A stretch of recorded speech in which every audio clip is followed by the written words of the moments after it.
So as most people return to work, probably still on holiday mode, some find it challenging to really get into the groove of things. Well, the start of a new year symbolizes a fresh start and perhaps for some a new chance to actually get it right this time. But how do we plan for the year and make sure that we set reasonable goals for ourselves? We've invited personal mastery and executive coach Kefilwe Morobane to share some tips on how to make sure you start the year on the right foot. Kefilwe, good morning. It's so lovely to have you here on Morning Live. Good morning and hello to all the viewers at home. I know before the break we were laughing and joking and saying we're thankful that we have you, because if they'd left us just talking, we were going to depress the whole country, and it's only day 12 of the year, because we need to lift things up a little bit. We've got a long way to go, even though, and I mean, let's start on that note. We are starting on a very difficult footing already. You know, we're starting the year with a lot of challenges ahead of us. And yes, we may have goals, but some of them may not be achievable in this environment. So talk to us about internally, what do we have to look for inside of us to actually get going for this year? Yeah, and I totally agree with you. We are living in very challenging times. We've started off the year on a note where right now it's January. It almost feels like it's July because of all that we have gone through. But as individuals out there, how do we start the year? The first point is understanding, what do I have control over and what don't I have control over?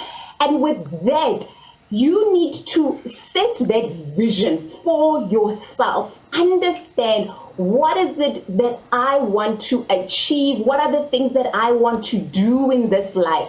And I always start off by saying, have a vision, have an end in mind for your life.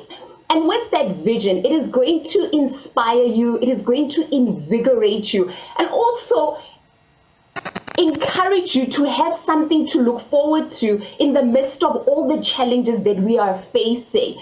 So yes, I acknowledge at this current moment, setting a vision and the goals for the year might be a little bit challenging if you are an entrepreneur, like you were talking about your friend, or if you are a professional who wants a new job or really wants to pivot in your career. And my tips are, be true to yourself. Be true to yourself and say to yourself, at this current moment, what is it that I can do? Is it realistic for me to set 5-year goals? Or is it more realistic for me to set 3-month goals? Because then it is the understanding that this is not a sprint, it's a marathon. And we need to pace ourselves on this journey as we approach 2023. Being intentional about it. What is it that invigorates me? What is it that excites me? And then let me be practical. Let's take it into that practical sense of setting those goals.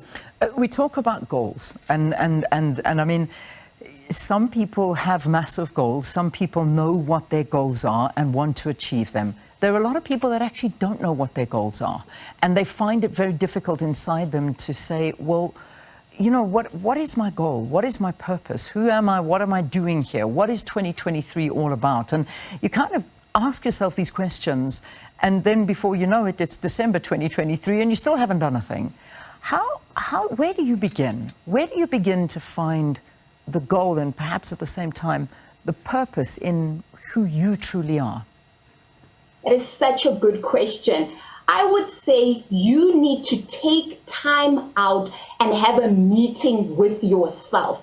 You know, so many times we are distracted. There's the social media, there are the series that you can binge watch the whole day. But it is critical that you have, and I always call this with my clients, have a strategic meeting about your life.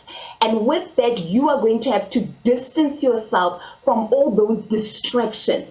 Sit with yourself, and for some people this can be very scary. It can be a very vulnerable journey to travel, and at times you don't have to do it alone. There is help available. You can get a coach. There are a lot of books available that will guide you on setting your goals, traveling that journey of self-awareness and personal mastery with yourself. And once you sit with yourself, you need to ask yourself, number one, what do I really want? And that's the big question, because a lot of people out there, they do not know what they want. And if you don't know what you want, the world will tell you what you want. So you need to be very true to yourself, not what your parents want for you. If you're a student and you're about to now figure out what's the academic path you want to go after matric, if you are potentially in your career and you're now looking for the next opportunity, it's not what your manager, it's not what your colleagues are saying to you. It is about what is it that I truly want. Write it down, because there's also power in writing down those goals. What is it that I really want? And then thirdly, how am I going to get there? I know what I want. How am I going to get there? Because that's where the true magic lies. The magic lies in getting into action. So many times we dream and we aspire. I would like to have that house. I would like to have that car. I would like to progress in this level in my business journey. But you're not getting into action. And with getting into action, I'm going to need to sit and put together a roadmap. How will I get there?